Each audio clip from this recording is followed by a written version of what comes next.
राधे राधे। जय माता दी दोस्तों। माता वैष्णो देवी के भव्य दरबार में मैं सभी का स्वागत करती हूँ। माता का ये जो अलौकिक दरबार है, ये जो भव्य और सुहावना दरबार है, ये जम्मू के कटरा में त्रिकूट पर्वत पर विद्यमान है। माता रानी का ये सुंदर भवन इतनी पहाड़ियों से घिरा हुआ है और बहुत ही सुंदर और मनमोहक दृश्य देने वाला है। कहते हैं जब माता का बुलावा आता है तो सभी भक्त दौड़े चले जाते हैं, और जब तक माता का बुलावा नहीं आता कोई भी भक्त वहां तक नहीं पहुंच पाता। और जो भी भक्त माता के बुलावे पे दौड़े जाते हैं, माता रानी उनका बहुत बहुत स्वागत करती है और उनकी सभी मनोकामनाएं पूर्ण करती हैं। तो इसी बात पे सभी माता रानी के नाम पे एक जोर का जयकारा लगाइए और कमेंट बॉक्स में जय माता दी जरूर लिखिए। आज मैं आपको मंदिर के बारे में, दर्शन के बारे में, आपको वहाँ क्या क्या लेके जाना है, कैसे पहुँचना है, कहाँ रुकना है, इन सब के बारे में बात बताऊंगी। लेकिन इससे पहले मैं आपको एक बात बता दूं कि आज मैं अर्धकुमारी की गुफा को लेके एक विशेष बात बताने वाली हूँ, जो शायद बहुत से भक्तों को नहीं पता है। जैसा कि आपको पता है, अर्धकुमारी में दर्शन में 24 से 36 घंटे लग जाते हैं, लेकिन अगर आपको तुरंत दर्शन करने हैं तो मैं उसका भी उपाय बताऊंगी। इसके लिए आपको पूरी वीडियो देखनी पड़ेगी, क्योंकि वो चीज़ लास्ट में ही आएगी, तो वो लास्ट में ही आपको पता चलेगी। इसके साथ में आज मंदिर में आपको कहाँ रुकना है, क्या खाना है, खाने पीने की जो भी व्यवस्था है, हेलीकॉप्टर आदि का चार्ज एंड RFID के बारे में, सबके बारे में सारी जानकारी दूंगी। तो चलिए चलते हैं। सबसे पहले बात करते हैं भवन तक पहुंचना कैसे है। तो इसके लिए आपको रेलवे स्टेशन आना पड़ेगा, जम्मू रेलवे स्टेशन। इसका नज़दीकी रेलवे स्टेशन कटरा है और एक जम्मू है। जम्मू में सभी जगह से ट्रेन आती है, कटरा में कुछ विशेष ट्रेनें ही आती हैं। यदि आप जम्मू आते हैं तो जम्मू स्टेशन के बाहर आपको बस स्टैंड और टैक्सी स्टैंड मिल जाएगा। जम्मू से कटरा की दूरी लगभग 52 किलोमीटर है। आपको जब बस, जो भी बस लेनी है, साधारण बस 80 रुपये की है, नॉन स्टॉप 100 रुपये, सेमी डिलक्स 120 और डिलक्स बक्स 150। अगर आप प्राइवेट टैक्सी लेंगे तो प्राइवेट टैक्सी की कीमत रहेगी 1500 से 2000। याद रखिए वक्तों, ये जो मैं रेट बताती हूँ ये सामान्य दिनों की बताती हूँ, पीक टाइम पे रेट आगे पीछे हो जाते हैं। बात करें कटरा रेलवे स्टेशन की तो यहाँ पे भी ट्रेन जाती हैं, लेकिन कुछ ही विशेष ट्रेन जाती हैं। यदि आप कटरा स्टेशन पहुँचते हैं तो यहाँ पे नज़दीक में रुकने की व्यवस्था है फव्वारा चौक के पास। आप फव्वारा चौक पहुँचिए। फव्वारा चौक के पास में ही मार्केट है, यहाँ काफ़ी सारे होटल्स हैं, यहीं से टैक्सी स्टैंड वगैरह लगा हुआ है। आपको यहाँ पे खाने पीने की और रहने की अच्छी सुविधा मिल जाएगी। बात करें होटल्स की तो यहाँ रूम चार्ज 600 रुपये से स्टार्ट होगा। 600 रुपये से लेकर के आपको 10,000 तक के रूम मिलेंगे। अगर आप साधारण रूम की बात कर रहे हो तो 600 रुपये में मिल जाएगा AC, डिलक्स और बहुत सारे लग्जरी जो रूम है वो आपको 10,000 तक मिल जाएंगे। और अगर नॉर्मल रूम की बात करें तो 2,500 में आपको एक अच्छा रूम मिल जाएगा। चलिए बात करते हैं यहाँ के एक गवर्नमेंट मीन्स जो ट्रस्ट के द्वारा बनाया गया होटल है, वो है निहारिका। आप यहाँ भी रुक सकते हैं। यहाँ आपको डोरमेट्री मिलेगी 150 में और रूम मिलेगा 2200 रुपये में। तो आप यहाँ डॉर्मेट्री या रूम ले सकते हैं, लेकिन ये आपको पहले से ऑनलाइन बुक कराना पड़ेगा, यहाँ ऑफलाइन नहीं मिलता। तो याद रखिए, आप यहाँ ऑनलाइन बुक करा के आएंगे तो आपके लिए अच्छा रहेगा। अब बात करते हैं RFID कार्ड की।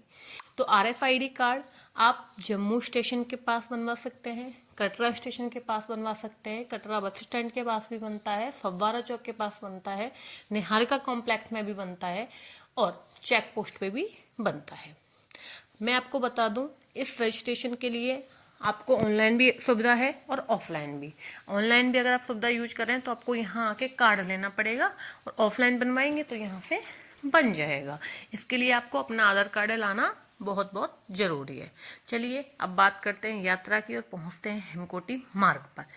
मैं आपको बता दूं, अब जो पैदल यात्री हैं वो 2 रोड से जाते हैं। एक तो पुराना मार्ग है बाणगंगा मार्ग, और एक नया है ताराकोट मार्ग। तो सबसे पहले हम बात करेंगे बाणगंगा मार्ग की। बाणगंगा मार्ग से ही आपको पौनी, जो खच्चर हैं, पिट्टू वगैरह की व्यवस्था वहीं से मिलेगी। यदि आप घोड़े से, खच्चर से जाना चाहते हैं तो यहाँ पे इसकी रेट लिस्ट लगी हुई है। आप प्रीपेड जो रेट लिस्ट है उससे ही बुकिंग करें और जाएं। इसमें आपको फिक्स रेट मिलेगी। बाणगंगा से अर्धकुमारी 1500 से 1900 रुपये है, पालकी का, और बाणगंगा से भवन पालकी 4300 रुपये के समथिंग लेते हैं। इसी प्रकार से यहाँ घोड़े की भी व्यवस्था फिक्स है। पिट्टू जो होते हैं बच्चों को ले जाने वाले, उसकी भी फिक्स रेट है, जहाँ पे अर्धकुमारी जी तक का लेते हैं 250 रुपये और भवन तक का लेते हैं 550 रुपये। बाणगंगा का जो रास्ता है वहाँ पे आपको थोड़ी प्रॉब्लम ये होगी कि जो घोड़े हैं, खच्चर हैं, पालकी वाले हैं, वो इसी रोड से जाते हैं। यहाँ पे थोड़ी दूरी पर चलने के बाद आपको गुलशन जी का भंडारा मिलेगा, आप वहाँ प्रसादी प्राप्त कर सकते हैं। साथ में ही यहाँ सीढ़ियाँ भी बहुत बनी हुई हैं, यदि आप स्वस्थ हैं, अगर थकान नहीं होती तो आप सीढ़ियों के माध्यम से भी जा सकते हैं। साथ में एक बात बता दूं, इस रोड पे आपको दोनों तरफ दुकानें मिलेंगी, तो आप खाते पीते घूमते हुए जा सकते हैं। 5.5 किलोमीटर की दूरी तय करने के बाद आप पहुंच जाएंगे अर्धकुमारी की गुफा पे। अब मैं आपको वो बात बता दूं जिसका आप वेट कर रहे हो, कि किस प्रकार से जो दर्शन हमें 12 घंटे और 24 घंटे में होते हैं, वो दर्शन आप सिर्फ और सिर्फ 1 घंटे में कर सकते हैं। जी हाँ, वो रास्ता इस तरीके से है कि आपको ऑनलाइन आरती की टिकट बुक करानी पड़ेगी। अर्धकुमारी जी की आरती होती है और उस आरती में जो भी भक्त शामिल होते हैं उन्हें पहले दर्शन होने का मौका मिलता है। उस टाइम बाहर के दर्शन बंद होते हैं, तो इस प्रकार से मात्र 1 घंटे में आपके दर्शन हो जाएंगे। तो आप ऑनलाइन पहले से आरती की टिकट बुक कर लें। चलिए अब बात करते हैं यात्रा की।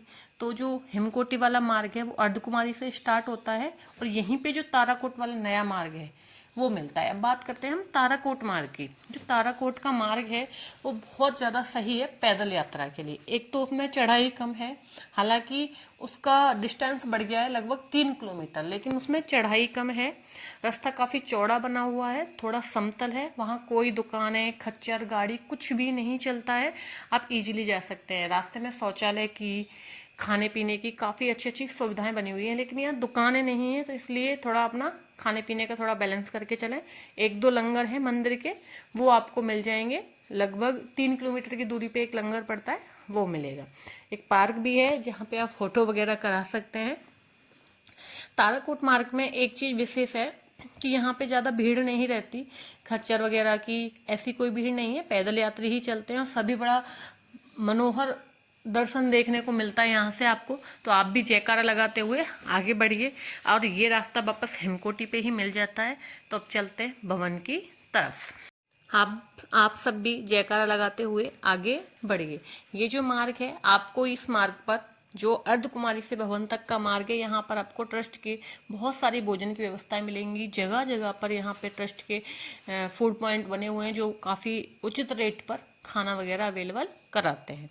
यदि आप चाहें तो अर्धकुमारी से और भवन तक और हिमकोट जो है वहाँ से भवन तक बाई बैटरी कार भी जा सकते हैं।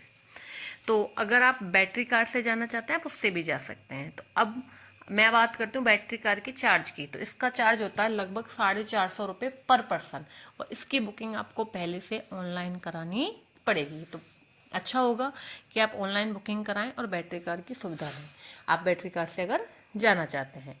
अगर नहीं जाना चाहते हैं तो अपनी यात्रा में आगे बढ़िए और जयकारा लगाइए माता रानी का। और प्लीज़ कमेंट बॉक्स में भी खूब सारे जयकारे लगाइए जय माता दी के, जिससे कि हमें भी पता चले कि कितने लोग हमारी वीडियो देख रहे हैं, पसंद कर रहे हैं। चलिए दोस्तों आगे की बात करते हैं। यदि आप भवन पे शाम को पहुँचते हैं और भवन के आसपास रुकना चाहते हैं तो भवन के आसपास काफ़ी धर्मशालाएँ बनी हुई हैं, तो आप भवन के आसपास भी रुक सकते हैं। जैसे कालिका धर्मशाला, एक श्रीधर धर्मशाला, एक पार्वती भवन है, यहाँ पे डोरमेट्री है, आप ऑनलाइन बुक कर सकते हैं। ये पहले से बुकिंग करनी पड़ेगी, लेकिन यदि आप डोरमेट्री नहीं बुक कर पाए हैं तो यहाँ पे 100 रुपये पर कंबल मिलता है, जिसका चार्ज होता है 100 रुपये। और जब आप कंबल लौटाओगे तो वो 100 रुपये भी आपको वापस मिल जाएंगे। इन्हीं भवनों में नहाने की व्यवस्था है, स्नान गृह बने हुए हैं जो बिल्कुल फ्री हैं। तो आप अच्छे से नहाइए, अपने जो भी है कीजिए और लॉकर रूम में अपना सामान रखिए, क्योंकि मंदिर में कुछ भी ले जाना अलाउ नहीं है। आप मंदिर में मोबाइल, पर्स, कोई भी इलेक्ट्रिक आइटम नहीं ले जाते। तो लॉकर रूम्स यहाँ फ्री बने हुए हैं, सब कुछ सुविधा ये फ्री है। तो आप यहाँ पे अपना सामान रखिए और फिर बढ़ते हैं हम वापस अपने यात्रा की तरफ। सामान रखने के बाद हम वापस मंदिर के दर्शन के लिए जाते हैं। तो सबसे पहले पड़ेगी पुरानी गुफा, जो माता रानी की पहली गुफा है, पुरानी गुफा है, पहले वह पड़ती है।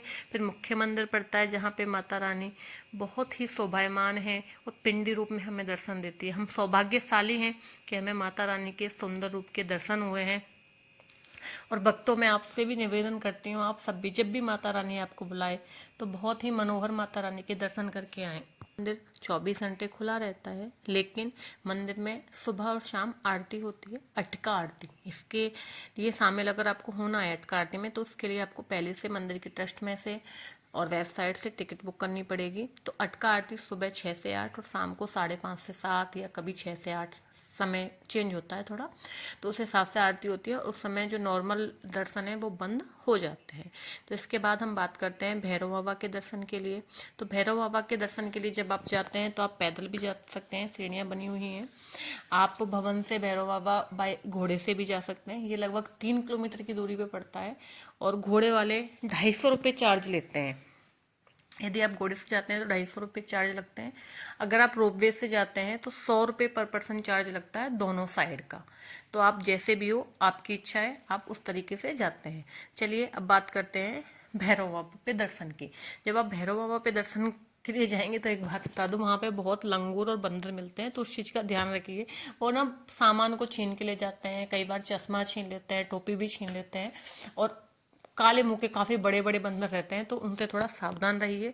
भैरव बाबा के दर्शन के बाद मैं आपको एक बात बता दूं कि यहाँ का जो दृश्य है वो बहुत ज़्यादा अच्छा है। तो आप यहाँ मंदिर के दर्शन करने के बाद यहाँ के सुहावने दृश्यों का आनंद लीजिए। मंदिर की छवि याद रखने के लिए, अपनी जो भी यादें हैं वो बनाने के लिए आप यहाँ पे फ़ोटो वगैरह खिंचा सकते हैं। यहाँ पे पॉइंट्स बने हुए हैं जहाँ से मंदिर के बहुत अच्छे, भवन के बहुत अच्छे दर्शन हो रहे हैं। यहीं से आप फ़ोटो वगैरह खिंचाइए। और इसके साथ ही वैसे तो वैष्णो माता की यात्रा संपूर्ण हो जाती है, लेकिन यहाँ पे एक विशेष मंदिर है। मंदिर से 100 सीढ़ियाँ, जो माता का मंदिर से 100 सीढ़ियाँ उतर के एक शिव जी का मंदिर पड़ता है, वो भी काफ़ी भव्य है। आप चाहें तो उसके भी दर्शन कर सकते हैं और वापस कटरा आ जाइए। कटरा आने के बाद कटरा के आसपास कुछ विशेष मंदिर और जगह बनी हुई हैं जहाँ पर आप चाहें तो घूमने जा सकते हैं। अब हम बात कर रहे हैं हेलीकॉप्टर की। तो अगर आप हेलीकॉप्टर से यात्रा करना चाहते हैं तो आपको इसकी बुकिंग पहले से ही करनी पड़ेगी, जो कि आपको कटरा हेलीपैड से और सांझी की छत, जो भैरव बाबा के आसपास पड़ती है, सांझी की छत, वहाँ पे छोड़ेगी। मैंने ये यात्रा नहीं की है, बस इसकी यात्रा की जानकारी ली थी आप लोगों के लिए। हेलीकॉप्टर का एक साइड का प्राइस पड़ता है लगभग 2200 रुपये और दोनों साइड का पड़ता है लगभग 4200 रुपये। तो अगर आपको हेलीकॉप्टर से ये यात्रा करनी है तो आपको पहले से बुकिंग करनी है। और ये आपको सांझी की छत पे छोड़ेगी, जहाँ से भवन की दूरी लगभग 1 किलोमीटर पड़ेगी। और वो दूरी आप चाहें तो घोड़े से, आप चाहें तो पैदल तय कर सकते हैं। मैंने आपको जो भी जानकारी दी, आई विश आपको अच्छी लगी होगी। एंड प्लीज़ मेरी वीडियो को अगर आपको अच्छी लगी तो लाइक कीजिएगा, शेयर कीजिएगा, इस चैनल को सब्सक्राइब कर दीजिएगा। एंड मैंने जो भी आपको जानकारी दी है वो आप आगे तक पहुंचाइए, तो इसलिए प्लीज़ वीडियो को ज़्यादा से ज़्यादा शेयर कीजिए। Thank you so much. And जय माता दी।